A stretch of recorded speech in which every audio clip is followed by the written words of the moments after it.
அஸ்ஸலாமு அலைக்கும் வரஹ்மத்துல்லாஹி வபரகாத்து.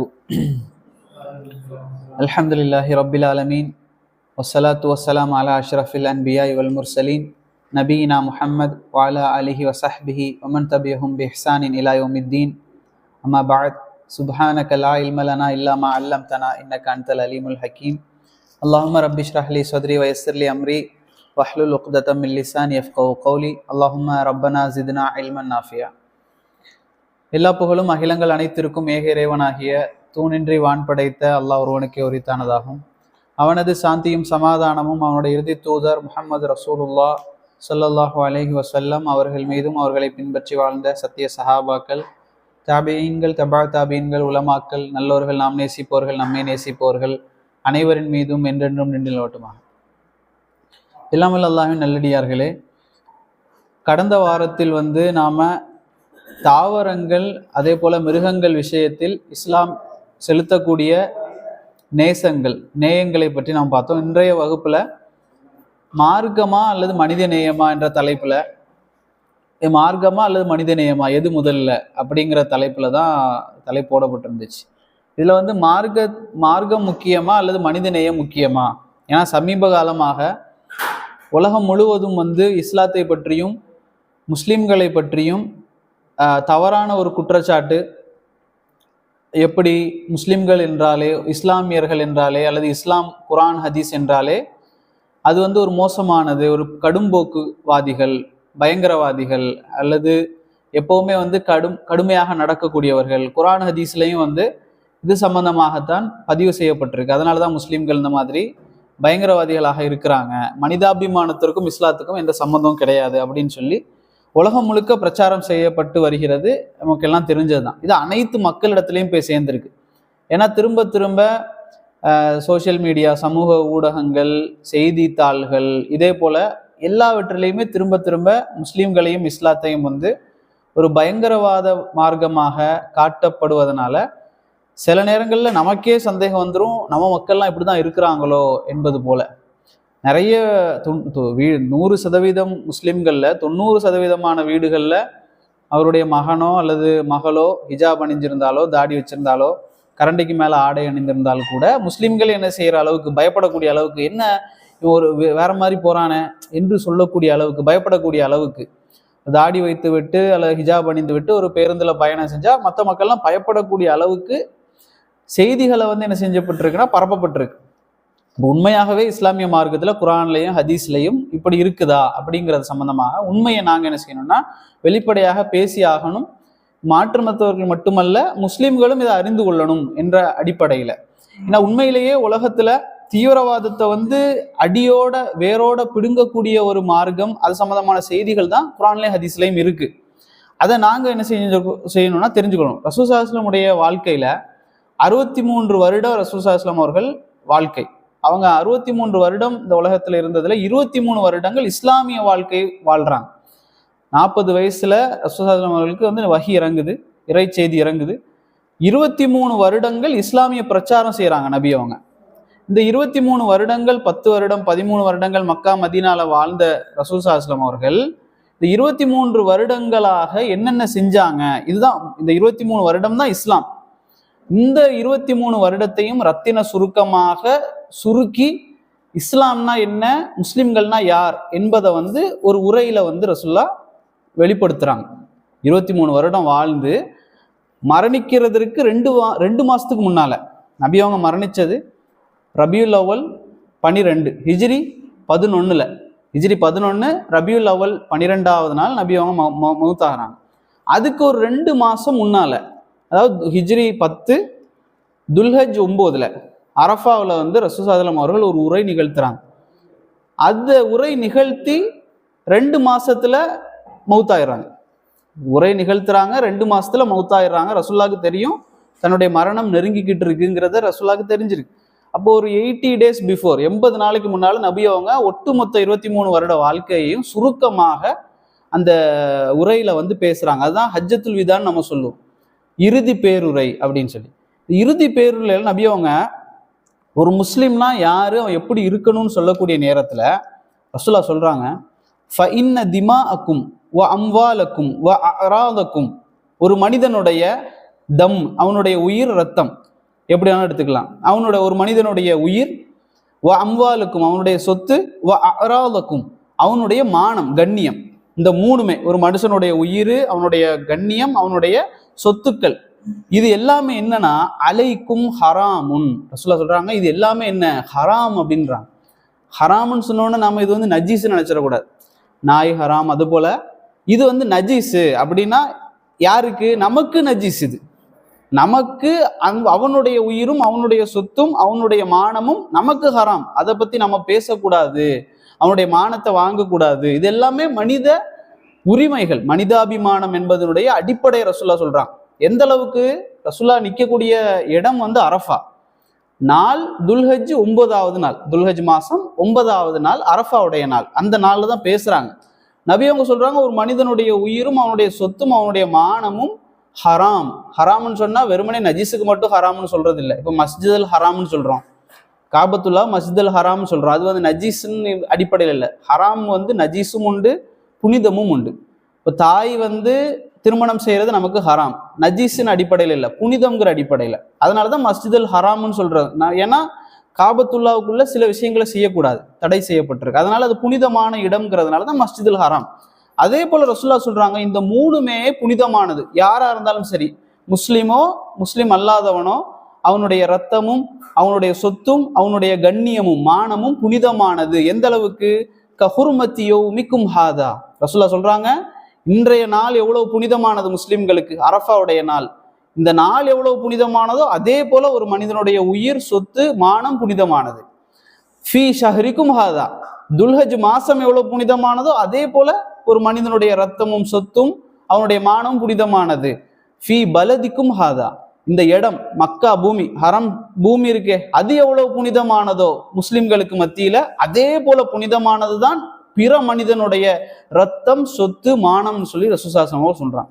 இந்த அளவுக்கு இறை தூது ஸல்லல்லாஹு அவர்கள் ஒரு உயிரை, பிற உயிரை அதற்கு கொடுக்கக்கூடிய மரியாதையை ரசூலுல்லாஹ் சொல்றாங்க.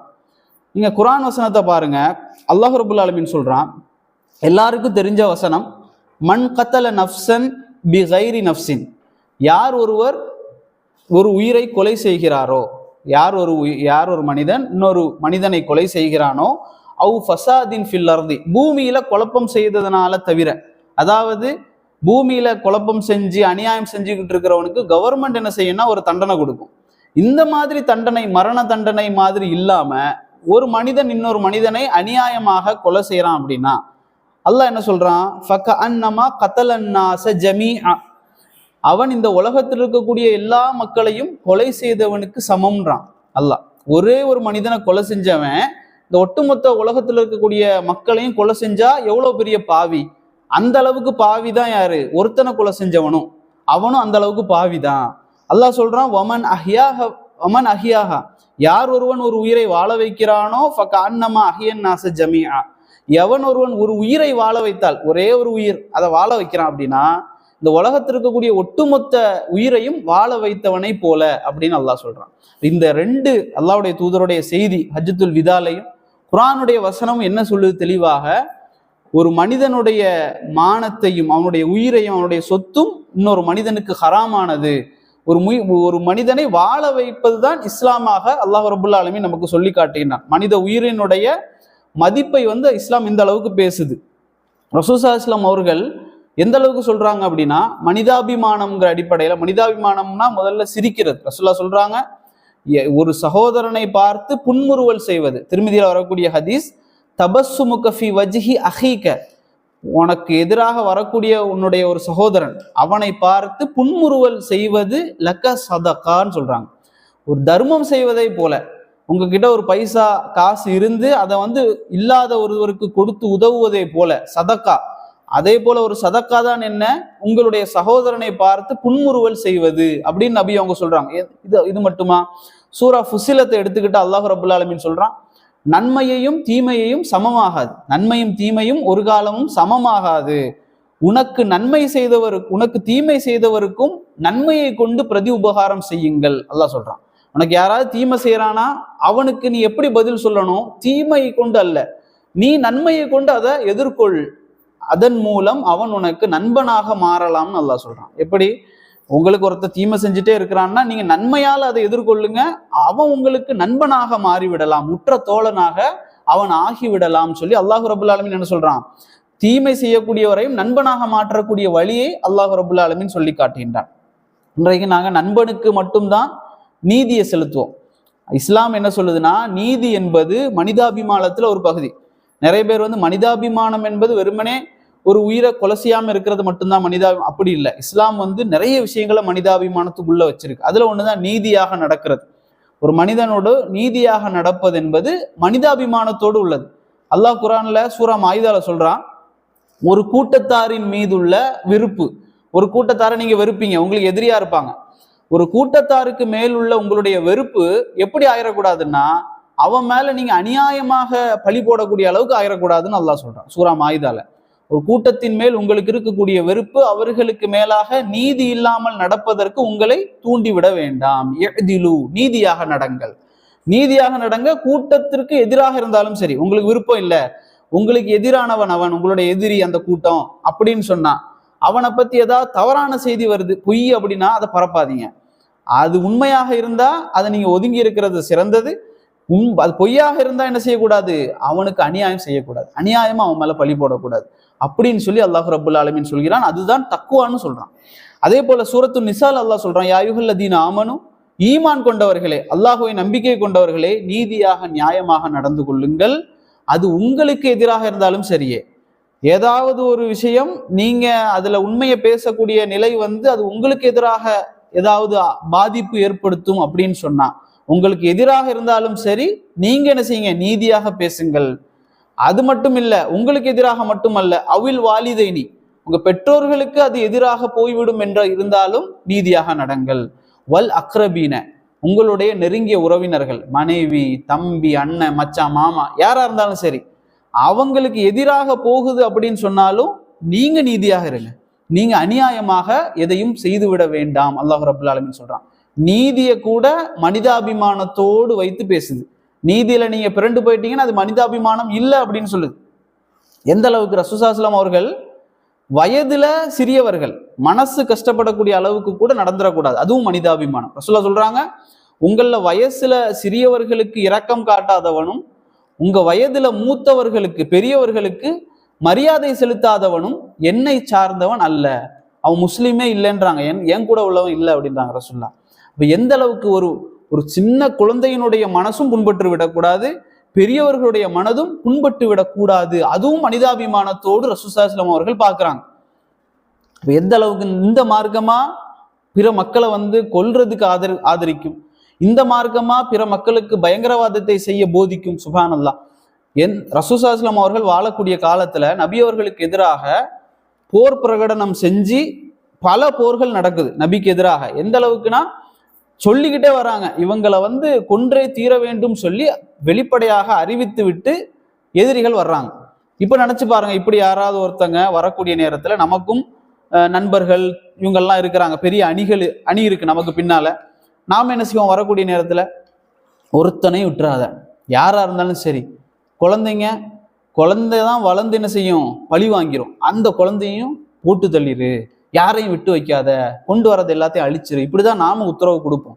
ரசூலுல்லாஹி ஸல்லல்லாஹு அலைஹி வஸல்லம் அவர்கள் அந்த போர்கள்ல, நபிக்கு எதிராக கிளம்பி வரக்கூடிய அந்த போர்கள்லையும் ரசூலுல்லாஹி ஸல்லல்லாஹு அலைஹி வஸல்லம் சொல்றாங்க, குழந்தைகள் வர்றாங்களா போர்களுக்கு, போர்ல அவங்க நிக்கிறாங்களா, குழந்தைகளை தொடாதீங்க, பெண்கள் விட்டுருங்க, பெண்களை தொடாதீங்க, கை வைக்காதீங்க. அதே போல நிராயுதபாணியாக இருக்கக்கூடியவர்கள், எதுவுமே இல்லை அவங்க கிட்ட, ஆயுதங்கள் எதுவுமே இல்லை, விட்டுட்டாங்க, இவ் நிராயுதபாணியாக இருக்கிறாங்க, இவங்களை ரசூலுல்லாஹி சொல்றாங்க, விட்டுருங்க, நிராயுதபாணிகளை கொல்லாதீங்க, ஒன்றும் செய்யாதீங்க. மத குருமார்கள், இன்றைக்கு மத குருமார்கள் கிடைச்சா என்ன செய்வாங்க? எல்லாரையும் கூட்டிட்டு வந்தது இவன் தான் சொல்லி அவனை தான் முதல்ல கொல்றது. அப்படி அவங்க சொல்றாங்க, மத குருமார்கள் வந்தாங்களா அவர்களையும் விட்டு விடுங்கள், மத குருமார்களை விட்டு விட சொல்றாங்க ரசூலுல்லாஹ். மரம் வெட்டி விடாதீர்கள், விவசாய நிலங்கள் அழித்து விடாதீர்கள். நபி அவர்கள் எந்த அளவுக்கு ஒரு போர் தனக்கு எதிராக கிளம்பி வரக்கூடிய மக்களும் மத்தியிலையும் ரசூலுல்லாஹி ஸல்லல்லாஹு அலைஹி வஸல்லம் இந்த அளவுக்கு கட்டுப்பாடுகளை விதிக்கிறாங்க. போர் என்று சொன்னாலே கொல்றதுதான் என்று இருக்கக்கூடிய அந்த காலகட்டத்தில், இன்றைக்கு அப்படித்தான், அந்த 1400 வருடத்துக்கு முன்பாகவும் ரசூல் ஸல்லல்லாஹு அலைஹி வஸல்லம் அவர்கள் இந்த அளவுக்கு போருக்கு என்ன செய்யறாங்க அப்படின்னா கட்டுப்பாடுகளை விதிக்கிறாங்க. இது இல்லாம தன்னுடைய நாட்டு மக்களுக்கு எதிராக ஒருத்தர் கிளம்பி வர்றான் அப்படின்னா வேறு வழி இல்லாமல் தான் என்ன செய்யுது, போர் செய்வதற்கு இஸ்லாம் எங்களுக்கு அனுமதி வழங்குது. இது இல்லாம கண்டவண்டெல்லாம் போய் சண்டைக்கு போ, எதிரிகளெல்லாம் போய் கொல் என்பதாக குர்ஆன்ல எங்கேயுமே இல்லை. இதுக்கு நேரடியாகத்தான் வசனங்கள் இருக்கு. சஹீல் புகாரி சஹீஹ் முஸ்லிம்ல வரக்கூடிய செய்தி, ரசூல் ஸல்லல்லாஹு அலைஹி வஸல்லம் அவர்கள் சொல்றாங்க, லா ததமன்னவு லிகா அல் அதுவி. நபி அவங்க சொல்றாங்க, என்ன சொல்றாங்கன்னா, நீங்கள் எதிரிகளை சந்திக்க ஆசைப்படாதீர்கள்ன்றாங்க. நீங்க எதிரிகளை சந்திக்க வேண்டும், போர் செய்யணும், எதிரிகளை கொல்ல வேண்டும், இதை பத்தி எல்லாம் ஆசைப்படாதீங்க. துவா செய்யறது இல்லை அல்லா இடத்துல, யா அல்லாஹ் எனக்கு எதிரிகளை சந்திக்கிறதுக்கு எனக்கு வாய்ப்பத்தா, இப்படி துவா செய்யறது இல்லை. நீங்களே ஆசைப்படாதீங்கன்னு சொல்றாங்க ரசூல் ஸல்லல்லாஹு அலைஹி வஸல்லம். எதிரிகளை சந்திக்கணும்னு ஆசைப்படாதீங்க, போருக்கு போகணும்னு ஆசைப்படாதீங்க, சண்டை போடணும்னு ஆசைப்படாதீங்க. இன்னைக்கு அப்படித்தானே குர்ஆன் என்ன சொல்லுதுன்னு சொல்றாங்க, ஜிஹாதுக்கு போய் சண்டை போடு அப்படின்னு சொல்லி குர்ஆன் வலியுறுத்துது அப்படின்னு சொல்லி பிரச்சாரம் செய்யறாங்க. ரசூலுல்லாஹ் சொல்றாங்க, நீங்க எதிரிகளை சந்திக்க ஆசைப்படாதீர்கள், லா தத்தமன்னவு லிகா அல் அதுவி. அப்ப என்ன செய்யறது, நபி அவங்க தொடர்ந்து சொல்றாங்க, வஸ்அலுல்லாஹல் ஆஃபியா, அல்லாஹ்விடத்துல ஆஃபியத்தை கேளுங்க, அல்லாஹ்விடத்துல நிம்மதியான வாழ்க்கையை கேளுங்க. ரசூலுல்லாஹ் சொல்றாங்க, போர் தளபதி அவர் சொல்றாரு, அல்லாஹ்விடத்துல நிம்மதியான வாழ்க்கையை தாயா அல்லாஹ், அந்த சண்டை சச்சரவு போர் கலவரம் இது இல்லாத ஆஃபியத்தான வாழ்க்கையை தாயா அல்லாஹ் கேட்க சொல்றாங்க ரசூலுல்லாஹ். இதையும் தாண்டி ஃபைதா லகீதுமுஹும், ஃபைதா லகீதுமுஹும், இதையெல்லாம் தாண்டி உங்ககிட்ட அவங்க சண்டைக்கு வர்றாங்க அப்படின்னா, வேற வழி இல்லை, சண்டைக்கு வந்துட்டாங்க அப்படின்னா என்ன செய்யணும், ஃபஸ்பிரு, பொறுமையாக இருங்கள் ரசூலுல்லாஹ் சொல்றாங்க. அங்க என்ன சொல்லல, அத்து மீறுங்கள்னு சொல்லல. உங்களுக்கு எதிராக வந்துட்டாங்க, நீங்க ஆசைப்படலை, போற ஆசைப்படலை, ஆஃபியத்தை தான் கேட்குறீங்க, இதையெல்லாம் தாண்டி அவங்க வந்துட்டாங்க அப்படின்னா பொறுமையா இருங்க. பொறுமைனா என்ன, அவர்களுக்கு எதிராக போரிடுவதிலையும் பொறுமையாக இருக்கணும், அது இல்லாம அநியாயம் செஞ்சிடக்கூடாது. நீங்க பொறுமையாக இருந்து முடிந்தால் சமாதானம் செய்யுங்கள். ரசூலுல்லாஹ் சொல்றாங்க, சமாதானத்திற்கு அவர்கள் வந்தால் சமாதானம் செய்யுங்கள். உடன்படிக்கை செய்ய முடியுமா உங்களால, உடன்படிக்கை செய்யுங்க, சமாதான உடன்படிக்கை. உங்களுடைய கைகள் ஓங்கி இருந்தாலும் சரி, முஸ்லிம்களுடைய கைகள் ஓங்கி இருக்கு, எதிரிகளுடைய கைகள் தாழ்ந்து இருக்கு என்று சொன்னாலும் நீங்க என்ன செய்யுங்க, சமாதான உடன்படிக்கை செய்யுங்கள். சொல்லால மட்டும் இல்ல, செயலாலே ரசூலுல்லாஹ் செஞ்சு காட்டினான். ஹுதைபியாங்கிற ஒரு உடன்படிக்கை நடந்துச்சு. மதீனால இருந்து மக்காவுக்கு ரசூலுல்லாஹ் உம்ராவுக்காக வர்றாங்க. மக்கா தான் சொந்த ஊரு, அவங்க ஊர்ல இருந்து விரட்டப்பட்டதற்கு பிறகு பெரிய படையோட சரி உம்ரா செய்யலாமே, பள்ளிவாசலுக்கு வர்றாங்க தொழுறதுக்காக. சொல்றாங்க, எதிரிகள் வரக்கூடாது. எப்படி இருக்கும், 450-500 கிலோமீட்டர் நடந்து ஒட்டகத்துல வர்றாங்க, பாலைவனத்துல வந்தா இவன் என்ன சொல்றான், எதிரி பண்ணக்கூடாது, இன்னைக்கு வராது, அடுத்த வருஷம் வா அப்படிங்கிறான். இந்த வருஷம் போயிட்டு அடுத்த வருஷம் வாருங்கள் அப்படின்றான். அப்போ அந்த இடத்துல உடன்படிக்கை எழுதப்படுது, ஹுதைபியா உடன்படிக்கை எல்லாம் டீலிங் எழுதுறான். இது எழுதுறதுல ரொம்ப மோசமாலாம் போய்கிட்டு இருக்கு. சஹாபாக்களுக்கு எல்லாம் அவ்வளவு கோபம். ரசூலுல்லாஹ் நினைச்சிருந்தா அது என்ன விடமாட்டேன், நான் உன்னை அடிச்சு வீழ்த்தி விட்டு நான் உள்ள போறதுக்கு ரெடின்னு சொல்லியிருக்கணும் ரசூலுல்லாஹ். சஹாபாக்கள் அதுக்கு தான் தயாரா இருக்கிறாங்க, ரசூலுல்லாஹ் கொடுங்க, சான்ஸை கொடுங்கிற மாதிரி இருக்கிறாங்க. அப்போ ரசூலுல்லாஹ்வுக்கு அந்த டீலிங் எழுதக்கூடிய சமயத்துல முஹம்மது ரசூலுல்லான்னு எழுதுறாங்க. ரசூலுல்லாஹ் எழுத சொல்றாங்க. அப்பா அலி ரலியல்லாஹு எழுதுறாங்க முஹம்மது ரசூலுல்லான்னு. அவங்க சொல்றாங்க, இந்த ரசூலுல்லான்னு எழுதியிருக்கீங்களே அதை வெட்டுங்க அப்படின்னு. ஏன், ரசூலுல்லான்னு நாங்க ஏத்துக்கொண்டாதான் பிரச்சனை இல்லையே, நீங்க ரசூலுல்லான்னு ஏத்துக்காதனாலதான் இவ்வளவு சண்டை, அந்த ரசூலுல்லாங்கிறத வெட்டுங்க அப்படின்றாங்க. ரசூலுல்லாஹ் அலி சொல்றாங்க, அலியே அதை வெட்டிருங்க அப்படின்னு. அலி சொல்றாங்க, நான் ஒரு காலம் வெட்ட மாட்டேன், எழுதுனதை ஒரு காலம் வெட்ட மாட்டேன். ரசூலுல்லாஹ் வாங்குறாங்க, இந்த பேப்பரை வாங்கி அலிட்ட கேட்குறாங்க, இந்த ரசூலுல்லான்னு எழுதியிருக்கிறத எங்க எழுதியிருக்குன்னு காமி எனக்கு அப்படின்னு. அப்போ அவங்க காமிச்சு கொடுக்குறாங்க, இதுதான் அப்படின்னு. ரசூலுல்லாஹ் வாங்கி அதை வெட்டுறாங்க, அந்த இடத்த. ரசூலுல்லாஹ் வாசிக்க தெரியாது, அவங்க அப்படியே வெட்டுறாங்க. சஹாபாக்களுக்கெல்லாம் கோபம் பொங்குது. அது என்ன, இவ்வளவு பணிஞ்சு போகணுமா இவர்களுக்கு இடத்துல, சண்டை போட நாங்க ரெடியா இருக்கிறோமே அப்படிங்கிற அளவுக்கு. உமர் ரலியா எந்த அளவுக்கு கோவப்பட்டாங்கன்னா, உமர் ரலியா ரசூலுல்லாஹ்ட்ட முகத்துக்கு நேரா கேட்குறாங்க, யார் ரசூலுல்லாஹ், நம்ம சத்தியத்துல தான் இருக்கிறோமா, நாங்க மௌத்தான சொர்க்கத்துக்கும் அவங்க மௌத்தான நரகத்துக்கும் தானே, ஏன் சண்டை போடாம இருக்கிறோம் அப்படிங்கிற மாதிரி உமர் ரலியா கேட்குறாங்க, எதிர்த்து கேட்குறாங்க, சத்தியத்துலதான் உண்மையில இருக்கிறோமா சொல்லுங்க அப்படின்னு சொல்லி. அதுக்கு பிறகு வருத்தப்பட்டாங்க. இந்த அளவுக்கு ரசூல் ஸல்லல்லாஹு அலைஹி வஸல்லம் அவர்களுடைய கைகள் ஓங்கி இருந்தாலும் கூட அவங்க என்ன செஞ்சாங்க, பணிந்து போனார்கள். அந்த இடத்துலையும் ரசூல் ஸல்லல்லாஹு அலைஹி வஸல்லம் அவர்கள் என்ன செஞ்சாங்க, உடன்படிக்கையா, ரசூலுல்லாஹ் உடனே உடன்படிக்கைக்கு வருவாங்க, சமாதானமா சமாதானத்துக்கு ரெடி. அந்த அளவுக்கு நபி அவங்க என்ன செஞ்சாங்கன்னா சண்டையை தவிர்க்க தான் முயற்சி பண்ணாங்களே தவிர யாரோடும் சண்டைக்கு போறதுக்கு முயற்சி பண்ணவே இல்லை. போர்ல எதிரி ஒருத்தன் சரணடைந்து விட்டால் அல்லாஹ் என்ன சொல்றான், சரணடைந்து விட்டால் அவனை நீங்க என்ன செஞ்சிருங்க, விட்டு விடுங்கள். 4 அத்தியாயத்தினுடைய 90வது வசனம். அவன் சமாதானத்தை உங்களிடத்துல கேட்டால், போருக்கு வந்ததற்கு பிறகு வேற வழி இல்லாம தோக்கக்கூடிய நிலைமையில உங்ககிட்ட சமாதானத்தை கேட்டால் சமாதானம் செய்யுங்கள் அல்லாஹ் சொல்றான். சூரா தௌபா 6வது வசனத்துல அல்லாஹ் சொல்றான், ஒரு முஷ்ரிக், இன்னைக்கு என்ன சொல்றாங்க, முஷ்ரிக்குகளை எல்லாம் கொல்றதுக்கு இஸ்லாம் வலியுறுத்துது. அதே குரான் தௌபா 6வது வசனம் அல்லாஹ் ரபுல் ஆலமீன் சொல்றான், ஒரு முஷ்ரிக் உங்ககிட்ட வந்து அடைக்கலம் கேட்டு வர்றான், என்னை எப்படியாவது காப்பாத்து அப்படின்னு சொல்லி. நீங்க என்ன செய்யணும், கொல்லடா இஸ்லாம் சொல்லுது. அல்லாஹ் சொல்றான், அவர்களுக்கு அடைக்கலம் கொடுங்கள், அவர்களை எப்படியாச்சும் காப்பாத்திருங்க. காப்பாத்துறது மட்டுமல்ல, அந்த வசனத்தில் அல்லாஹ் தொடர்ந்து சொல்வான், அவனை அவனுடைய பாதுகாப்பான இடத்திற்கு பாதுகாப்பாக அனுப்பி வையுங்கள். அல்லாஹ் சொல்றான், பாதுகாப்பான இடத்துல கொண்டு போய் அவனை அனுப்பி வச்சிரு, அவனுக்கு அடைக்கலம் கொடு என்று இஸ்லாம் என்ன செய்யுது, நமக்கு சொல்லி தருகிறது. இதுல 2வது அத்தியாயத்தினுடைய 191 அல்லது 192 வசனம் தான் உலகம் முழுவதும் இஸ்லாத்துக்கு எதிராக பரப்பப்படக்கூடிய ஒரு வசனம். என்ன வசனம், 191 வசனம், சூரா பக்ராவுடைய 196 வசனம். அதுல வந்து என்ன சொல்லப்படுதுதான், அதுல அல்லாஹ் ரபுல் ஆலமீன் சொல்றான், அவர்களை கண்ட இடத்தில் கொல்லுங்கள், அப்படிதான் எழுதப்பட்டிருக்கு. 196 வசனம், அவர்களை நீங்கள் எங்கு கண்டாலும் கொல்லுங்கள். இந்த ஒரே ஒரு கட்பீஸை மட்டும் எடுத்துதான் என்ன செய்யறாங்க, குர்ஆன் காஃபிர்களை கொல்ல சொல்கிறது அப்படின்னு சொல்லி பிரச்சாரம் செய்யறாங்க. இது 191 2ல. நீங்க என்ன செய்யணும், 2ல 190வது வசனம், 91, 92 இப்படி படிக்கணும். அதுல அல்லாஹ் ரபுல் ஆலமீன் என்ன சொல்றான் பாருங்க, உங்களோடு போர் புரிபவர்களோடு நீங்களும் போரிடுங்கள். உங்ககிட்ட யாரு போரிட வருகிறானோ நீங்க என்ன செய்யுங்க, போரிடுங்கள்னு சொல்றான் அல்லாஹ். உங்ககிட்ட சண்டை போட வர்றவன்ட்ட சண்டை போடுங்க. இன்றைக்கு இருக்கக்கூடிய எந்த நாட்டுடைய அரசாங்கமாக இருந்தாலும் சரி, மிலிட்ரி டிஃபென்ஸ் ஃபோர்ஸ் எதா இருந்தாலும் சரி, என்ன சொல்லும், ஒரு கண்ட்ரி நமக்கு எதிராக சண்டை போட வருதுன்னா அமைதியாக இருக்க சொல்லுமா? எல்லா நாடுமே அதை திருப்பி தாக்க தான் சொல்லும். அதே போலதான் குர்ஆன் சொல்லுது, உங்களோடு போரிட வரக்கூடியவர்களோடு நீங்கள் போரிடுங்கள், நீங்கள் வரம்பு மீறாதீர்கள். அல்லாஹ் சொல்றான், நீங்கள் வரம்பு மீறாதீர்கள், நிச்சயமாக அல்லாஹ் வரம்பு மீறுபவர்களை நேசிக்க மாட்டான். அதுக்கு அடுத்த வசனத்துலதான் அல்லாஹ் சொல்றான், மேலும் அவர்களை நீங்கள் எங்கு கண்டாலும் கொல்லுங்கள், அவர்கள் வெளியேற்றியது போல, உங்களை அவர்கள் வெளியேற்றியது போல நீங்கள் அவர்களை வெளியேற்றுங்கள். அப்ப இதுல இருந்து என்ன தெரியுது அப்படின்னா, நம்மளை ஊரை விட்டு விரட்டி அடிச்சிருக்கிறாங்க, விரட்டி அடிச்சு நமக்கு எதிராக போரிட வருகிறார்கள். இப்படி யாராவது வந்து உங்களை இந்த ஊர்ல இருந்து வெளியேற்றி உங்களுக்கு எதிராக போர் பிரகடனம் செய்து வந்தால், அப்போ அந்த நேரத்தில் என்ன செய்யுங்க, நீங்கள் அவர்களுக்கு எதிராக சண்டையிடுங்கள் என்றுதான் இந்த வசனம் என்ன செய்து சொல்லுது. இதுலயும் அல்லாஹ் தொடர்ந்து சொல்றான், ஏன்னா அவங்க குழப்பம் செய்கிறார்கள், குழப்பம் என்பது கொலையை விட கொடியது அப்படின்னு சொல்றான். குழப்பம் செய்யறாங்க அவங்க, இந்த குழப்பம் கொலை செய்வதை விட மிக கொடூரமானது, அதிலிருந்து அவர்கள் விலகி கொள்ள வேண்டும் என்று அல்லாஹ் சொல்றான். இன்னும் அவர்கள் உங்களோடு போர் புரியவில்லை என்று சொன்னால் நீங்கள் போர் புரியாதீர்கள். சண்டையை நிப்பாட்டிட்டாங்களா, நீங்களும் சண்டையை நிப்பாட்டிருங்க.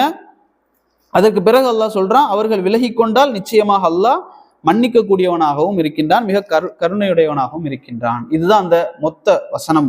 அப்ப 191 வைத்து பிரச்சாரம் செய்யப்படுகிறது. நாம என்ன செய்யணும், 90, 91 முழு வசனத்தையும் படித்து காட்ட வேண்டும், 192 என்ன செய்யணும், படித்து காட்ட வேண்டும். அப்ப இந்த அளவுக்கு இஸ்லாம் என்ன செய்யுதுன்னா மனிதாபிமானத்தோடு போதிக்குது. அதுக்கு எதிராக ஒருவன் குழப்பம் செய்து கலகம் செய்து வரக்கூடிய நேரத்தில் அவனுக்கு எதிராக தைரியமாக போரிடுவதற்கு எங்களுக்கு இஸ்லாம் என்ன செய்யுதுன்னா அறிவுறுத்துகிறது.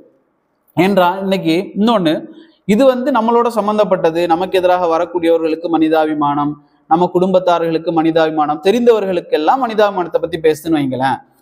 இஸ்லாம்ல நம்பிக்கை கொள்ளக்கூடிய விஷயம் 6 விஷயம் இருக்குல்ல. ஆமன்து பில்லாஹி வ மலாயிகத்திஹி வ குதுபிஹி வ ருசுலிஹி வல் யௌமில் ஆகிரி வல் கத்ரி கைரிஹி வ ஷர்ரிஹி மினல்லாஹ். இந்த 6 விஷயத்துல ஏதாவது ஒன்றை ஒருத்தன் மறுத்துட்டான், ஒருத்தன் பொய்ப்பித்து விட்டான் அப்படின்னு சொன்னா அவன் சரியான முஸ்லீம் இல்லை. இதுதான் நம்மளுடைய நம்பிக்கை. இதை இஸ்லாம் எதற்காக சொல்லணும், நமக்கு தெரியும். அரஐத்தல்லதி யுகذிபு பித்தீன், மறுமை நாளை பொய்ப்பிக்கக்கூடியவன் யார் தெரியுமா அல்லாஹ் கேட்கான். மறுமை நாள்னு ஒன்று இருக்கு, நம்பிக்கை கொள்ள வேண்டிய 6 விஷயம் இஸ்லாத்துல மெயின். இந்த 6ல ஒன்றை விட்டு அவன் முஸ்லீமே இல்லை. இந்த முக்கியமான இந்த 6ல ஒரு விஷயமான மறுமை நாள யார் பொய்ப்பிக்கிறவன் யார் தெரியுமா அப்படின்னு சொல்லி அல்லாஹ் கேட்கிறான். அரஐத்தல்லதி யுகذிபு பித்தீன். அல்லாஹ் என்ன சொல்லியிருக்கணும், தொழுகையை ஒழுங்கா பேணாதவன் அவன் தான் பொய்ப்பிக்கக்கூடியவன் சொல்லியிருக்கலாம். ஜிஹாது செய்யாதவன் அவன் தான் பொய்ப்பிக்கக்கூடியவன், ஹஜ்ஜு செய்யாதவன் இவன் தான் பொய்ப்பிக்கக்கூடியவன், அல்லாஹ்வை வணங்காதவன் பொய்ப்பிக்கக்கூடியவன், இப்படியெல்லாம் அல்லாஹ் பேசல. அங்கேயும் மனிதாபிமானத்தை அல்லாஹ் பேசுறான். அராய் தல்லதி கதிபு வித்தீன் ஃபதாலி கல்லதி எது உல் யத்தீம். அவன் யாரு? அனாதைகளை விரட்டக்கூடியவன்.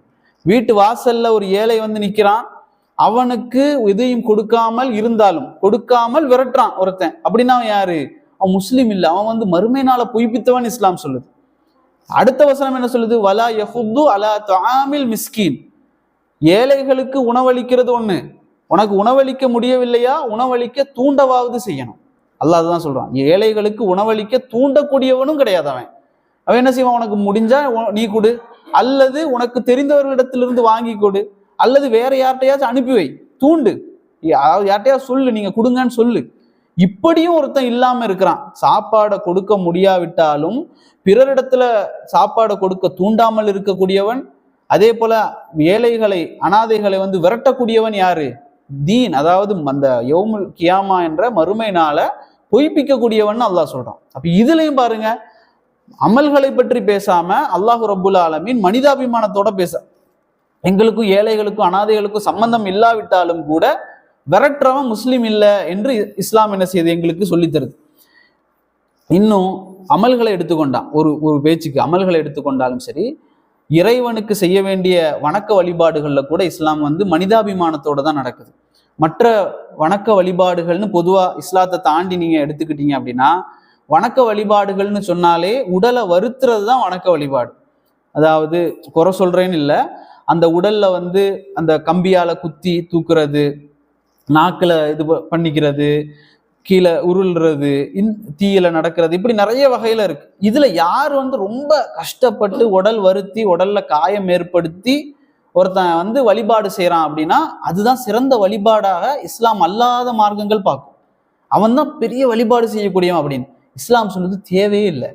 நீ அப்படி ஒரு உடலை வருத்தி ஒரு வணக்க வழிபாடு செய்யறியா, அந்த வழிபாடு தேவையே இல்லைங்குது. மனிதாபிமானத்துடைய உச்சம். இறைவனுக்கு செய்யக்கூடிய வழிபாடுகளும் அது என்ன செய்யணும்? உனக்கு எதுவும் பிரச்சனை இல்லாம இருக்கணும். நோன்பு நோக்க முடியுதா, நோன்பு புடி, இல்லைன்னா விட்டுரு. ரசூலுல்லாஹி ஸல்லல்லாஹு அலைஹி வஸல்லம் அவர்கள் ஒரு நாள் என்ன செய்யறாங்கன்னா, பள்ளிவாசலுக்குள்ள வர்றாங்க, வந்து பாக்குறாங்க, 2 தூண்களுக்கு மத்தியில ஒரு கயிறு தொங்க விடப்பட்டிருக்கு. ரசூலுல்லாஹ் கேட்கிறாங்க, இந்த கயிறு யாருக்காக தொங்க விடப்பட்டிருக்கு? அப்ப சொல்றாங்க அவங்க, ஜைனப் ரலியல்லாஹு அன்ஹா அவர்கள் ராத்திரி வருவாங்க தஹஜ்ஜத் தொழுறதுக்கு. வந்தா அவங்களுக்கு வந்து தூக்கம் வந்துடும் அல்லது சோர்வு வந்துடும், சோம்பல் வந்தா அவங்க தூங்கத்துல அப்படியே தூங்கி விழுந்துருவாங்க. இது தூங்கி விழாம இருக்கிறதுக்கு இந்த கயிறை கட்டி என்ன செய்வாங்க, அவங்க தொழுவாங்க. உழக்கூடிய நேரத்துல அந்த கயிறு தாங்கி பிடிச்சிரும், உடனே மறுபடியும் நின்று தொழுவாங்க. யார்? ஜைனப் ரலியல்லாஹு அன்ஹா. அப்ப ரசூலுல்லாஹ் சொல்றாங்க, என்ன சொல்லியிருக்கணும்? மாஷா அல்லாஹ். அப்படியா ரசூலுல்லாஹ் சொன்னாங்க, கயித்தை அவுத்து விடுங்கன்றாங்க. கயித்தை அவிழ்த்து விடுங்கள். தூக்கம் வந்தா தூங்குங்க, சோறு வந்துனா உட்காருங்க, எப்போ சுறுசுறுப்பாக இருக்கிறீங்களோ அப்போ தொழுங்கன்றாங்க ரசூலுல்லாஹ். உங்களுக்கு எப்போ சுறுசுறுப்பா இருக்குதோ, தஹஜ்ஜத் தொழ முடியுதா, தொழுங்க. தூங்கி தூங்கி தூங்கி தொழ வேண்டாம்னு சொன்னாங்க ரசூலுல்லாஹி ஸல்லல்லாஹு அலைஹி வஸல்லம். உங்களுடைய உடலை வருத்த வேண்டாம். 3 சஹாபாக்கள் நமக்கு தெரியும், ரசூலுல்லாஹ்விடத்துல வந்து சொல்றாங்க, என்ன, நான் ஒருத்தர் சொல்றாரு, நான் ராத்திரி முழுக்க தூங்க மாட்டேன், இரவு முழுக்க நான் வந்து தொழ போறேன். இன்னொருத்தர் சொல்றாரு, 3 பேரும் முடிவு செஞ்சுட்டு வர்றாங்க. இன்னொருத்தர் சொல்றாரு, நான் காலையில ஃபுல்லா நோன்பு பிடிக்க போறேன், எப்பவுமே நான் சாப்பிட மாட்டேன். இன்னொருத்தர் சொல்றாரு, நான் பெண்களை திருமணம் முடிக்க போறதில்லை என் லைஃப்ல. இப்படி 3 பேர் ஒரு முடிவு எடுத்துட்டு வரக்கூடிய நேரத்தில் ரசூலுல்லாஹ் மிம்பர்ல ஏறி சொன்னாங்க, இப்படி செய்றீங்கல்ல, இப்படி செய்யறவன் வந்து என்னை சார்ந்தவன் அல்லன்றாங்க. என்னுடைய சுன்னத்தை பேணாதவன் என்னை சார்ந்தவன் அல்ல. ரசூலுல்லாஹ் சொன்னாங்க, நான் வந்து சில நாள் நோன்பு வைக்கிறேன், சில நாள் விடுறேன், சில நாள் தொழுறேன், சில நாள் தூங்குறேன், திருமணமும் முடிச்சிருக்கிறேன், என்னுடைய சுன்னத்தை விட்டவன் என்னை பின்பற்றக்கூடியவன் அல்லன்னாங்க. இது எல்லாமே எதை குறிக்குது அப்படின்னா, அமல்கள்ல கூட ஒரு மனிதன் என்ன செஞ்சிடக்கூடாது, வருத்தப்பட்டுறக்கூடாது, அவனுடைய உடல் கஷ்டப்பட்டுறக்கூடாது என்று இஸ்லாம் சொல்லுது. அதனால தான் அல்லாவுக்கு மிகவும் விருப்பமான அமல் அஹப்புல் அமாலி இலல்லா. அல்லாஹ் ரசூலுல்லாஹ் சொல்றாங்க, அஹப்புல் அமாலி இலல்லா, அல்லாவுக்கு விருப்பமானது என்ன தெரியுமா? நீங்க நிறைய அமல்கள் செய்யறது இல்ல, அல்லாவுக்கு விருப்பமானது நீங்கள் குறைவாக செய்தாலும் தொடர்ச்சியாக செய்வது, கன்சிஸ்டன்சி. அல்லாஹ்க்கு தேவை நீ கொஞ்சமா சரியா பிரச்சனை இல்லை, ஆனா தொடர்ச்சியா செய், விட்டுறாத. அப்படி செய்வதுதான் அல்லாஹ்வுக்கு விருப்பமானதே தவிர அதிகமாக செஞ்சு நிறைய செஞ்சு உடலை வருத்தி செய்வது இஸ்லாம் விரும்பவே இல்லை. அதுவும் என்னதான், மனிதாபிமானத்தினுடைய அடிப்படையில. அல்லாஹ்வுடைய பெயர்கள்ல மிக முக்கியமான 2 பெயர்கள் என்ன? அர் ரஹ்மான், அர் ரஹீம். 2மே அல்லாஹ்வுடைய மிக முக்கியமான பெயர்கள். அல்லாஹ் ரப்புல் ஆலமீன் அப்படிப்பட்டவன். அதனால தான் இவ்வளவு சலுகைகள் அல்லாஹ் ரப்புல் ஆலமீன் சொல்றான். உங்களுக்கு தொழுகைக்கு தண்ணீர் கிடைக்கலையா, அல்லது தண்ணீரால உங்களுக்கு உது செய்ய முடியலையா, மண்ணால செஞ்சுக்கோங்க. தொழுகத்துக்கு உங்களுக்கு நின்று தொழுக முடியலையா, உட்கார்ந்து தொழுங்க. உட்கார்ந்து தொழ முடியலையா, படுத்து தொழுங்கள். படுத்து தொழ முடியலையா அப்படின்லாம் ரசூலா சொல்ல. படுத்து, இன்னைக்கு சில பேர் அப்படிதான், படுத்து தொழ முடியலைன்னா கண்ணால தொழுங்க அப்படின்லாம் ரசூலா சொல்லவே இல்லை. இதோட நிப்பாட்டிட்டாங்க. உங்களுக்கு உட்கார்ந்து தொழ முடியவில்லை என்றால் படுத்து தொழுங்க. அதை தாண்டி இல்லை கண்ணால தொழுறது, மனசால தொழுறது, இதை ரசூல் ஸல்லல்லாஹு அலைஹி வஸல்லம் அவர்கள் பேசல. அந்த அளவுக்கு இஸ்லாம் கொண்டு போய் வைக்கல, கடமை ஆக்கல. அப்போ ஒருத்தரால படுத்து தொழவும் கடமை, அவருக்கு அவ்வளவுதான், அதுதான் கடமை. அதை தாண்டி ஒருத்தர் செய்யறது அதுக்கு அவருக்கு அல்லாஹ்க்குரியது. ஆனா அவர் செய்யறது கடமை இல்லை, படுத்தும் தொழ முடியவில்லை என்றால். இந்த அளவுக்கு இஸ்லாம் கருணை காட்டுது, மனிதாபிமானத்தோட நடக்குது. நாய், பன்றி, அதே போல இந்த பூனை, மது, இதெல்லாம் நமக்கு ஹராம், சாப்பிடக்கூடாது. அல்லாஹ் அப்படி கட்டளை இட்டு இருக்கிறான். ஆனாலும் இது எல்லாம் அல்லாஹ் ரப்புல் ஆலமீன் எந்த அளவுக்கு சொல்லனா, நீ செத்தால் இதை சாப்பிடக்கூடாது, நான் கட்டளை போட்டுட்டேன்னா உனக்கு என்ன நடந்தாலும் சரி இதை நீ தொடவே கூடாது, அப்படிதான் அல்லாஹ் பேசியிருக்கணும். இவங்களுடைய பார்வையில இஸ்லாம் கடும்போக்கு, இது மிக பயங்கரவாத மார்க்கமாக இருந்திருந்தா அப்படிதான் அல்லாஹ் பேசியிருக்கணும். பட்டினி கடந்து செத்தாலும் சாவு, இதை நீ தொற்றக்கூடாதுன்னு பேசியிருக்கணும். ஆனா இஸ்லாம் என்ன சொல்லுது, உனக்கு சாவக்கூடிய அந்த நிலை இருக்குதா, பன்றிதான் இருக்குதா, சாப்பிட்ரு, பிரச்சனை இல்லை. மதுதான் இருக்குதா, குடிச்சிரு, பிரச்சனை இல்லை, அது ஹராம் தான். ஆனா உனக்கு உயிருக்கு ஒரு பாதிப்பு என்றால் என்ன செஞ்சிரு, அதை விட்டுரு. அல்லாஹ் என்ன சொல்றான், ஒரு மனித உயிருக்கு அல்லாஹ் ரப்புல் ஆலமீன் அந்த அளவு மதிப்பு கொடுக்குறான். அதுதான் மனிதாபிமானம். இது மதம் தான். இது இஸ்லாம் என்பது ஒரு மார்க்கம்னு எடுத்துக்கிட்டா அதுல சட்டங்கள் இருக்கு, நாய், பன்றி எல்லாம் சாப்பிடக்கூடாது. ஆனா உனக்கு ஒரு பாதிப்பு, மனிதனுக்கு ஒரு பாதிப்பு என்று சொன்னால் அதை தாண்டுது இஸ்லாம், அதுவும் இஸ்லாம் தான். நம்ம என்ன செஞ்சிடக்கூடாது, இதை தாண்டிய, இஸ்லாத்தை தாண்டி அப்படி இல்லை, இஸ்லாத்துக்குள்ளதான் என்னவும் இருக்கு, அதுவும் இருக்கு. இஸ்லாத்துக்குள்ள அதை நீ சாப்பிட்டுக்கலாம், பிரச்சனை இல்லை, உன்னுடைய உயிரை காப்பாற்றி கொள்ள என்று இஸ்லாம் எங்களுக்கு கற்றுத்தருகிறது. எந்த அளவுக்கு அப்படின்னா, இஸ்லாம் ஒரு மனிதன் இன்னொரு மனிதனுக்கு எந்த விதத்திலையுமே கஷ்டத்தை கொடுத்துடக்கூடாதுங்கிறதுல மிக கவனமாக இருக்கு. அதுல ஒண்ணுதான் கடன் கொடுக்கிறது. ஒரு கடன் கொடுத்து அந்த மனிதர் வேண்டுமென்றே திருப்பி தராம இருக்கிறது. இது மிகப்பெரிய ஒரு அநியாயமா இஸ்லாம் பார்க்குது. எந்த அளவுக்கு அநியாயமா பார்க்குது அப்படின்னா, இஸ்லாமிய மார்க்கத்திலேயே ஒருத்தன் மரணிக்கிறான், மௌத்தாகிறான் அப்படின்னா சிறந்த மௌத்து எது, ஷஹீதுடைய மரணம், சுஹதான்னு சொல்லுவோம். இந்த ஷஹீதுடைய அந்தஸ்து தான் இஸ்லாத்திலேயே மிகப்பெரிய அந்தஸ்து. அவன் அநியாயத்துக்கு எதிராக போராடி, அக்கிரமத்துக்கு எதிராக போராடி அல்லாஹ்வுடைய பாதையில மரணிக்கிறான், தன்னுடைய உயிரே கொடுக்குறான். உயிரை விட பெரிய ஒரு மதிப்பு இல்லை, சொத்து சுகம் எதுவுமே இல்லை. அதனாலதான் கழுத்துல கத்தி வச்சா எல்லாத்தையும் கழட்டி கொடுத்துட்றான், போனு அது இது எல்லாத்தையும் கழட்டி, ஏன், உயிர் முக்கியம். அந்த அளவுக்கு இருக்கக்கூடிய உயிரை ஒருத்தன் அநியாயத்துக்கு எதிராக போராடக்கூடிய நேரத்துல கொடுக்குறான் அப்படின்னா அதுதான் ஷஹீதுடைய அந்தஸ்து. அல்லாஹ் சொல்றான், அவனுடைய எல்லா பாவங்களும் அல்லாஹ் மன்னிச்சிருவான். அவனுடைய உயிரை நேரடியா அல்லாஹ் என்ன செஞ்சிருவான், எடுத்துருவான். அவனுக்கு இந்த கபரு வேதனை, கபரு கேள்வி கணக்கு எதுவுமே கிடையாது ஷஹீதுக்கு. அந்த சுஹதாக்களுக்கு ரசூலுல்லாஹ் சொல்றாங்க, ஷஹீதுகளுடைய எல்லா பாவங்களையும் அல்லாஹ் மன்னித்து விடுவான், ஒன்றை தவிர, கடனை தவிர. ரசூலுல்லாஹ் சொல்றாங்க, அவன் கடனோட மௌத்தாகிறானா அதை மன்னிக்க மாட்டான்றான் அல்லாஹ். ஏன், அது இன்னொரு மனிதனுக்கு நீ செய்யக்கூடிய அநியாயம்.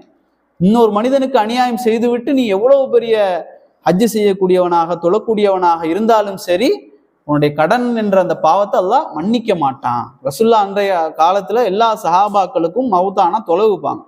ஆனா கடனோட ஒரு ஜனாசா வந்தா ரசூலுல்லாஹ் கேட்பாங்க, இந்த கடனுக்கு இருக்கக்கூடிய இந்த ஜனாசாவுக்கு கடன் அடைக்கக்கூடியவங்க யாரா இருக்கிறீங்களான்னு கேட்பாங்க. இல்லை அப்படின்னு சொன்னா ரசூலுல்லாஹ் சொல்லுவாங்க, உங்களுடைய தோழருக்கு நீங்க தொழுக வச்சிருங்க, நான் தொழ வைக்க மாட்டேன். ரசூலுல்லாஹ் தொழ மாட்டாங்க. ரசூலுல்லாஹ் போயிடுவாங்க, சஹாபாக்களே நீங்க உங்க தோழருக்கு நீங்க தொழுக வைங்க அப்படின்னு சொல்லிட்டு போயிடுவாங்க.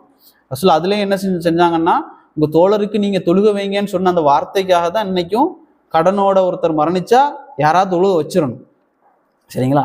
ரசூலுல்லாஹ் அதையும் சொல்லாம போயிருந்தா என்ன இருக்கும், தொழுக கூட வைக்காத நிலை ஏற்பட்டிருக்கும். ஆனா ரசூல் ஸல்லல்லாஹு அலைஹி வஸல்லம் அவர்கள் எந்த அளவுக்கு அதுக்கு முக்கியத்துவம் கொடுக்குறாங்கன்னா, நான் என்ன செய்ய மாட்டேன், அவருக்காகலாம் நான் தொழுக வைக்க மாட்டேன்னு சொல்லி ரசூல் ஸல்லல்லாஹு அலைஹி வஸல்லம் போகக்கூடிய அளவுக்கு கடனுக்கே இப்படி அப்படின்னா மோசடிக்கு எந்த அளவுக்கு மோசமாக இருக்கும் தண்டனை, மிக கொடூரமான தண்டனையாக இருக்கும் அப்படிங்கிறத நாங்கள் என்ன செஞ்சு கொள்ளணும், புரிந்து கொள்ளணும். இதெல்லாம் மனிதாபிமானத்தோடு இஸ்லாம் நடக்கக்கூடிய விஷயங்கள் என்பதை நாங்கள் புரிந்து கொள்ளணும். இன்னைக்கு மனிதாபிமானம், இந்த நேசம், மனிதனுக்கு மனிதன் நேசிக்கிறது, இது எல்லாமே எப்படி ஆயிடுச்சு அப்படின்னா, எங்க ஊருக்காரனுக்கு நான் நேசமா இருப்பேன், எங்க மொழிக்காரனுக்கு நான் நேசமா இருப்பேன், என் இனத்துல உள்ளவனுக்கு நான் நேசமா இருப்பேன், அல்லது என்னுடைய நாட்டு மக்களுக்கு நான் நேசமா இருப்பேன். அல்லது என்னுடைய மொழி, இப்படி மொழி, இனம், நிறம், அது மாதிரி தேசம், இப்படி ஸ்டேட்டு, இப்படி பிரிச்சு பிரிச்சு பிரிச்சு தான் மனித நேயம் அப்படிங்கிறத வச்சிருக்காங்க பல பேர். ஜாதி இப்படி வச்சிட்டு இருந்தா மொழிக்கு எந்த இதுவும் கிடையாது. உண்மையிலே மொழி என்று எடுத்துக்கொண்டா தமிழ் மொழி சிறந்த மொழி. ஆனா மொழி வெறி இருக்கக்கூடாது. இன்னொருத்தனை தாழ்வாக பார்க்கக்கூடிய அளவுக்கு அன்னையில இருந்து இன்னைக்கு வரைக்குமே இந்த மொழியினால பெரிய பிரச்சனை. தண்ணி தர்றதில்லை.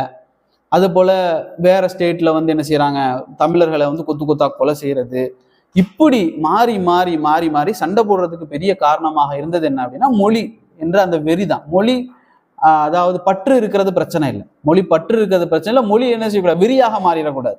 ஏன்னா ரசூல் ஸல்லல்லாஹு அலைஹி வஸல்லம் அவர்கள் அரபு தேசத்துல இருந்து கொண்டு அரபுகளுக்கு அந்த வெறி இருந்துச்சு. முன்னால அரபிகள் என்ற அந்த ஒரு இது இருந்துச்சு. ரசூல் ஸல்லல்லாஹு அலைஹி வஸல்லம் அவர்கள் சொல்றாங்க, லா ஃபத்ல லி அரபியின் அலா அஜமி, அரபியை விட அஜமி உயர்ந்தவனும் கிடையாது, அஜமியை விட அரபி உயர்ந்தவனும் கிடையாதுன்னு ரசூலுல்லாஹ் சொல்றாங்க. யாரும் யாரை விடைக்கும் உயர்ந்தவன் கிடையாது. மொழியினால என்ன சாதனை, மொழி நான் தமிழன் அப்படின்னு சொல்றதுல பெரிய பெருமை இல்லை. இப்போ உதாரணமா நாம நல்ல பயிற்சி செஞ்சு இது பண்ணி எடுத்து ஒரு ஒலிம்பிக்ல ஒரு பட்டம் பெற்றுட்டோம்னு வைங்களேன், அதுக்கு நாங்க என்ன செய்யலாம், பெருமை, மாஷா அல்லாஹ் நான் கஷ்டப்பட்டு உழைச்சு வாங்கினதுன்னு சொல்லலாம். மொழி அப்படியா வந்துச்சு, நம்ம பிறக்கக்கூடிய நேரத்துல ஆப்ஷன் ஏ தமிழ், மலையாளம் எதை செலக்ட் பண்ணுங்க, இப்படியா இல்ல. நமக்கு அல்லாஹ் ரப்புல் ஆலமீன் ஒரு இடத்துல பிறக்க வச்சுட்டோம், அதனால இந்த மொழியை பேசுறோம். இதுல எங்களுக்கு எந்த விதமான மொழி வெறியும் இருக்கக்கூடாது. இஸ்லாம் அதை தான் சொல்லுது. இஸ்லாம் மொழி வெறி இருக்கக்கூடாது, ஜாதி வெறி இருக்கக்கூடாது, இன வெறி இருக்கக்கூடாது. இன்றைக்கு ஜாதி வெறி எடுத்துக்கொண்டா நம்ம தமிழ்நாட்டுல இன்னைக்கு வரைக்குமே தொடருது. எத்தனையோ பெரிய மக்கள் அதுக்கு எதிராக போராட்டங்கள், ஆர்ப்பாட்டங்கள், நிறைய உபதேசங்கள் செஞ்சாலும் கூட இந்த ஜாதி வெறி என்ன செய்யுது, தொடர்ந்துகிட்டே தான் இருக்கு. ஆனா இந்த பூமியில அந்த ஜாதி வெறி என்பது இல்லை. அரபு பிரதேசத்துல ரசூல் ஸல்லல்லாஹு அலைஹி வஸல்லம் அவர்கள் வளர்த்த அந்த சஹாபாக்களுக்கு மத்தியில இந்த ஜாதி பெருமை இல்லாம போச்சு. என்ன காரணம், இஸ்லாம் சொல்லுது எல்லாருமே ஒண்ணுதான் என்பதாக போதனை செய்ததன் அடிப்படையில தான். நமது ஊர்கள்ல ஒரு 200 வருஷத்துக்கு முன்னால 1800 சொச்சங்கள்ல ஆடை அணிகிறதுக்கு என்ன அனுமதி கிடையாது, செருப்பு அணிகிறதுக்கு அனுமதி கிடையாது, கப்புல தண்ணி குடிக்கிறதுக்கு அனுமதி கிடையாது, சிரட்டையில கொடுப்பாங்க தாழ்த்தப்பட்டவர்கள் என்ற அடிப்படையில. இவர்கள் எதற்காகலாம் ஜாதி தேடுவாங்க, திருமணத்துக்கு இதுக்கெல்லாம் ஜாதி தேடுவாங்க. ஒரு ஆக்சிடென்ட் ஆயிடுச்சு, விபத்துனா ஏ பாசிட்டிவ் என்னன்னு தான் தேடுவானே தவிர ஏன் ஜாதிக்காரன் தான் கொடுக்கணும் தேடுறது கிடையாது. ஒரு மழை அடிக்குது, சென்னையில வெள்ளப்பெருக்கு ஏற்பட்டு எல்லாரும் மொட்டை மாடியில, யாரு, எல்லாருமே தான். இஸ்லாம் அல்லாஹ் என்ன காட்டுறான், அந்த இயற்கை சீற்றங்கள் மூலமா அல்லாஹ் சொல்றான், நீ யாரு தான், மனுஷன், நீ மனுஷனை தவிர வேற எதுவுமே கிடையாது. நீ இந்த ஜாதியினால உனக்கு சாப்பாடு தேவையில்லைன்னு ஆக போறது இல்லை, இந்த ஜாதியில பிறந்தனால அவனுக்கு மட்டும்தான் சாப்பாடு ஆக போறது இல்லை. நீ எல்லாரும் யாரு தான், ஒரே ஒரு தாய் மக்கள் தான், அவனுடைய ரத்தம் எல்லாம் ஒன்றுதான் சொல்லி இஸ்லாம் என்ன செய்யுது, இந்த இயற்கை சீற்றங்கள் மூலமாக எங்களுக்கு கற்றுத்தருது. இது மற்ற நாடுகள்ல எப்படி இருக்கு அப்படின்னா, நம்ம ஊர்கள்ல இந்த ஆடை விஷயத்துல ஒரு 200 வருஷத்துக்கு முன்னால பெண்கள் மேலாடை அணிய தடை. அவர்கள் பெரிய போராட்டங்கள்லாம் பண்ணி 18 பேர் இறந்து போனாங்க ஒரு பெண்கள். அவர்கள் என்ன செஞ்சாங்க, இந்த கொடுமையினால இந்த மாதிரி இவ்வளவு சித்திரவதை இந்த ஜாதியினால ஏற்பட்டுச்சு. அதே சித்திரவதை இன்னைக்கும் இருக்கு. இன்னைக்கு எப்படி இருக்கு, ஹிஜாப் அணியக்கூடிய பெண்கள் ஹிஜாப் அணியக்கூடாது. பல நாடுகள்ல ஹிஜாப் அணிய தடை. என்ன, கலத்தணும், அவங்க ட்ரெஸ் போடக்கூடாது. இதே போலதான் முன்னாலே இருந்துச்சு, அவங்க ஆடையே அணியக்கூடாதுன்னு இருந்துச்சு. இன்னைக்கு எப்படி கொஞ்சம் கொஞ்சமா கலட்டுறாங்க, ஹிஜாப் அணியக்கூடாது, இது அணியக்கூடாது, இது இப்படி கலட்டி கலட்டி கலட்டி கடைசி எங்க அந்த போராட்டத்துக்கு கொண்டு வருவாங்க. இதுதான் இவர்களுடைய மனிதாபிமானம். இஸ்லாம் என்ன செய்து போர்த்தி கண்ணியப்படுத்துது. உங்களுக்கு விருப்பம் இருந்தா நீங்க அணிந்து கொள்ளுங்க. ஹிஜாப் என்பது முஸ்லிம்களுக்கு அல்லாஹ் ரப்புல் ஆலமீன் கட்டளையிட்டு இருக்கிறான். ஒருத்தங்க அணியல, இஸ்லாம் ஏதாவது சொல்லுதா, ஒருத்தர் ஹிஜாப் அணியல அப்படின்னா இந்த தண்டனையை கொடுங்க, இதை பத்தி இஸ்லாம் பேசல. தாடி வைக்கல, கரண்டைக்கு மேல ஆடை அணியல, ஏதாவது இஸ்லாம் பேசுதா, இந்த தடை, இவருக்கு இந்த தண்டனையை கொடுங்க, இதை பத்தி இஸ்லாம் பேசல. அவருக்கு விருப்பம் இருந்தா அவர் அணிவார், அதுக்கான நன்மையை அவர் பெற்றுக்கொள்வார். இதுதான் இஸ்லாம் காட்டக்கூடிய மனிதாபிமானம். வெளிநாடுகள் எடுத்துக்கிட்டீங்கன்னா இந்த ஜாதி வரி நிறவெறியாக இருக்கு. பிளாக் அண்ட் ஒயிட் பீப்புள், கருப்பு இனத்தவனுக்கு எதிராக அவ்வளவு பெரிய அநியாயம். அமெரிக்கா போன்ற நாடுகள்ல எல்லாம் அவ்வளவு அநியாயம் நடந்துச்சு நிறவெறிக்கு எதிராக, நிறவெறிக்கு. அப்போ அதுல 1942ல ஒருத்தர் பிறக்கிறாரு, கேஷியஸ் கிளே. உங்களுக்கு தெரியும் கேசியஸ் கிளேன்னு ஒருத்தர் பிறக்கிறார் 1942 அமெரிக்கால பிறக்கிறார். பிறக்கும் போதே அவர் ஒரு கருப்பினத்தவர். கருப்பினத்துல பிறந்து அவர் வளர்ந்து வரக்கூடிய காலகட்டத்துல 12 வயசு ஆகக்கூடிய நேரத்துல பாக்ஸிங் படிக்க ஆரம்பிக்கிறார். கேசியஸ் கிளே பாக்ஸிங் படிக்க ஆரம்பிக்கிறாரு. ஒரு 1960 18 வயசு இருக்கக்கூடிய சமயத்துல ரோம்ல நடக்கக்கூடிய ஒரு லைட் ஹெவிவெயிட் சாம்பியன்ஷிப் அந்த ஒலிம்பிக்ஸ்ல என்ன செய்யறாருன்னா கோல்டு மெடல் அடிக்கிறார். கோல்டு மெடல் அடிக்கிற சாதாரண விஷயம் கிடையாது. ஒலிம்பிக்ஸ்ல கோல்டு மெடல் அடிக்கிறது, அதுவும் பாக்ஸிங்ல. 18 வயசுலயே இந்த கேசியஸ் கிளே அமெரிக்காவுக்காக, தன்னுடைய நாட்டுக்காக கோல்டு மெடல் அடிக்கிறார். அவங்களுடைய அம்மா பாப்பா எல்லாருமே கருப்பினத்தவர்கள், அவரும் கருப்பினத்தவர் தான். சின்ன வயசுல இருந்தே இந்த டிஸ்கிரிமினேஷன்லயே வளர்றாரு. அவர் மனசு ஃபுல்லா அவ்வளோ கஷ்டங்களோட தான் வளர்றாரு. ஆனா 18 வயசுல இந்த சாதனை அவர் பண்ணதுக்கு பிறகு அமெரிக்காவுக்குள்ள மறுபடியும் வர்றாரு. ரோம்ல இருந்து வர்றாரு. அமெரிக்கா, அதே தன்னுடைய சொந்த ஊரான அமெரிக்கால ஒரு ஹோட்டல்ல போய் சாப்பிட போறாரு. ஹோட்டல்காரங்க என்ன செய்யறாங்கன்னா, இவர் கருப்பினத்தவர்ன்ற அடிப்படையில என்ன செய்யறாங்க, கோல்டு மெடலோ கல்லிவல்லி அப்படிங்கிற மாதிரி, நீ கருப்பினத்தவன்றதுனால நீ சாப்பிட வரக்கூடாது, உனக்கு சாப்பாடு தரமாட்டேன்றாங்க. அப்படியே மனசு உடைஞ்சு போறாரு.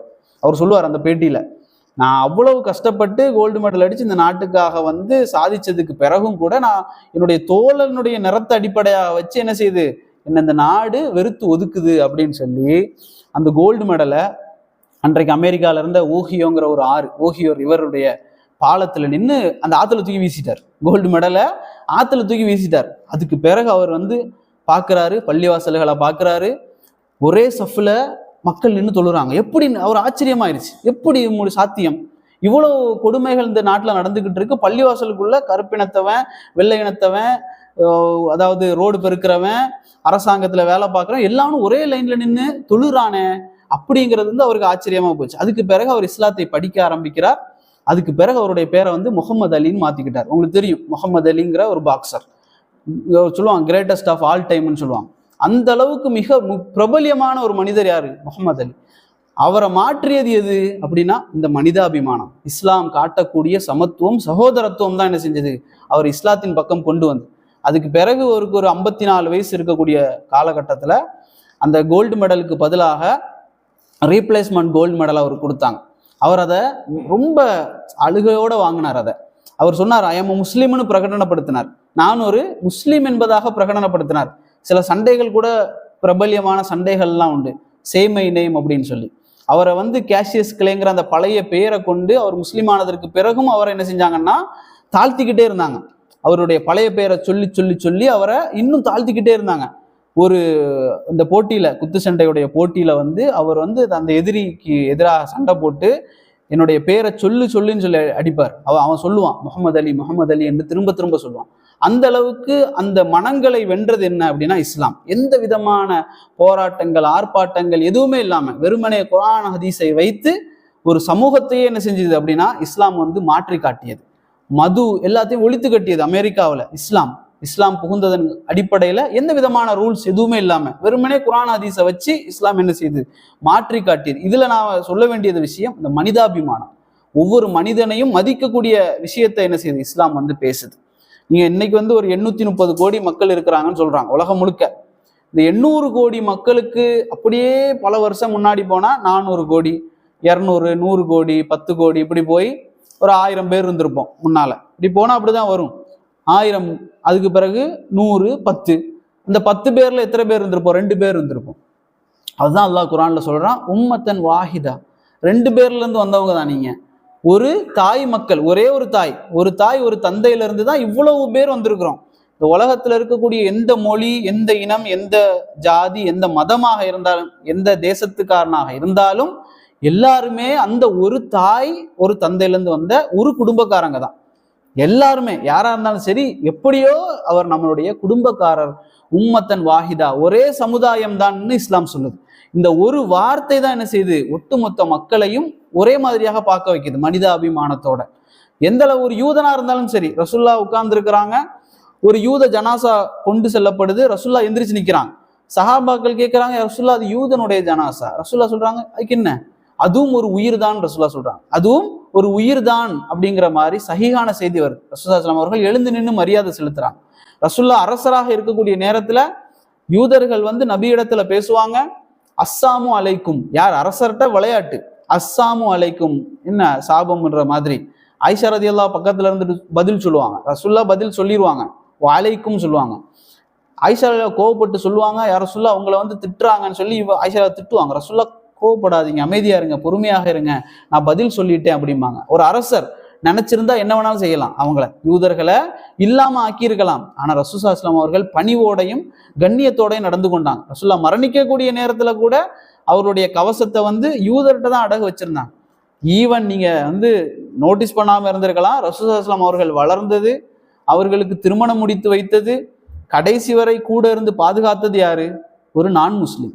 அவர் அபு தாலிப் தான். ஆனா யார் அவர்? முஸ்லீம் இல்லை, அவர் ஒரு நான் முஸ்லீம். ரசூலுல்லாஹி ஸல்லல்லாஹு அலைஹி வஸல்லம் அவர்கள் என்றைக்காவது அவருக்கு எதிராக போராடினாங்களா? அவரை கொலை செய்ய முயற்சி பண்ணாங்களா? அவர் முஸ்லீம் இல்லை என்பதனால. அவரோடு நல்ல முறையில் நடந்து கொண்டாங்க ரசூல்லா. அவரும் ரசூல்லாவோட எப்படிலாம் நடந்து கொண்டார்? திருமணம் முடிச்சு வைக்கிறாரு, கடைசி வரை பாதுகாப்பாக கூட இருக்கிறார். அந்த அளவுக்கு ரசூலுல்லாஹி ஸல்லல்லாஹு அலைஹி வஸல்லம் அவர்கள் பிற மக்களிடத்துல முஸ்லீம் இல்லை இந்த அடிப்படையில் இல்லாம பொதுவாக மனிதன் என்ற அடிப்படையில நபி அவர்களுடைய வாழ்க்கை எப்படி இருந்துச்சுன்னா மனிதாபிமானத்தோட இருந்துச்சு. சஹாபாக்களும் அப்படித்தான் மனிதாபிமானத்தோட இருந்தாங்க. பல யோசனைகளோட உமர் ரலியல்லாஹு அவர்கள் அரசராகினதற்கு பிறகு ஹலீஃபா ஆயிட்டாங்க. உமர் ரலியல்லாஹு அவங்க ஒரு இடத்துக்கு போறாங்க, ஒரு சர்ச்சு. அந்த சர்ச்சில் அந்த பாதிரிமார்கள் எல்லாம் உமர் ரலியல்லாஹு அவர்களை அழைக்கிறாங்க. அவங்க ஒரு அரசர். அப்போ அழைச்சி சர்ச்சுக்குள்ள உட்காந்து பேசிக்கிட்டு இருக்கிறாங்க. அரசர்களும் உமர் அவர்கள் பாதிரிமார்கள்லாம் சர்ச்சில் பேசிட்டு இருக்கிற டைம்ல அவங்க ஒரு பாங்குடைய ஓசை கேட்குது. அதான் டைம் ஆயிடுச்சு, தொழுகைக்கு டைம் ஆயிடுச்சு. அவங்க சொல்றாங்க, பாதிரிமார்கள் சொல்றாங்க, உமரே நீங்க இந்த சர்ச்சில் தொழுதுக்கலாம், பிரச்சனை இல்லை அப்படின்றாங்க. உமர் அலியா என்ன செஞ்சிருக்கணும்? அந்த இன்னைக்கு வந்து நாங்க வந்து கோயில்களை இடிக்கக்கூடியவங்க தானே பிரச்சாரம் செய்யறாங்க. உமர் சொல்றாங்க, நான் தொழ மாட்டேன்றாங்க சர்ச்சில். ஏன்? தொழுகலாம் சர்ச்சில், அங்க சிலைகள் இதுகள் இல்லைன்னா தொழலாம். ஆனா உமர் சொல்றாங்க, நான் அங்க தொழ மாட்டேன், நான் வெளியில போய் தொழுறேன் அப்படின்னு. அவங்க ஏன்னு கேட்குறாங்க. உமர் சொல்றாங்க, நான் இங்க தொழுதேன் அப்படின்னா எனக்கு பின் வரக்கூடிய சமுதாயம், முஸ்லீம் சமுதாயம் என்ன செய்யும்? உமர் இங்க தொழுதாருன்னு சொல்லி இங்க பள்ளிவாசல் கட்டணும்னு சொல்லும். அதனால நான் இங்க தொழ விரும்பல, நான் வெளியில போய் தொழுதுக்கிறேன்னு சொல்லி உமர் ரலியல்லாஹு அவர்கள் வெளியில போய் தொழுத வரலாறுகள் தான் இருக்கு. அதே போல ரசூலுல்லாஹி ஸல்லல்லாஹு அலைஹி வஸல்லம் காலத்திலையும் சரி, சஹாபாக்களுடைய காலத்திலையும் சரி, தெரியாமல் பள்ளிவாசலோடு பக்கத்துல இருந்த ஒரு கிறிஸ்தவ பெண்மணியுடைய வீட்டினுடைய இடம் இடிக்கப்பட்டுரும், வீடு உடைக்கப்பட்டுருச்சு அப்படின்னா திரும்ப கட்டி கொடுப்பாங்க. ரசூலுல்லாஹி ஸல்லல்லாஹு அலைஹி வஸல்லம் அவர்கள் என்ன செய்வாங்க? திரும்ப அந்த பெண்மணிக்கு வீட்டை கட்டி கொடுத்து பள்ளிவாசலை இடிப்பாங்க. அந்த அளவுக்கு தான் என்ன செய்யப்பட்டது? இஸ்லாம் மனிதாபிமானத்தோடு நடந்து கொண்டது. குர்ஆன்லையும் சரி, ஹதீஸ்லையும் சரி. இதே போன்ற தீவிரவாதத்தையும் பயங்கரவாதத்தையும் வேரோடு அறுக்கக்கூடிய செய்திகள் தான் இஸ்லாத்துல இருக்குதே தவிர எந்த ஒரு வசனமும், ஒரு வசனத்தை கூட காட்ட முடியாது தீவிரவாதத்தையும் பயங்கரவாதத்தையும் போதிக்கக்கூடிய ஒரு வசனத்தை கூட குர்ஆன்லையும் சரி, சஹீஹான ஹதீஸிலும் சரி எதிரிகளால் காட்ட முடியாது என்பதை முஸ்லிம்கள் என்ன செய்யணும்? நாம முதல்ல விளங்கிக் கொள்ளணும்.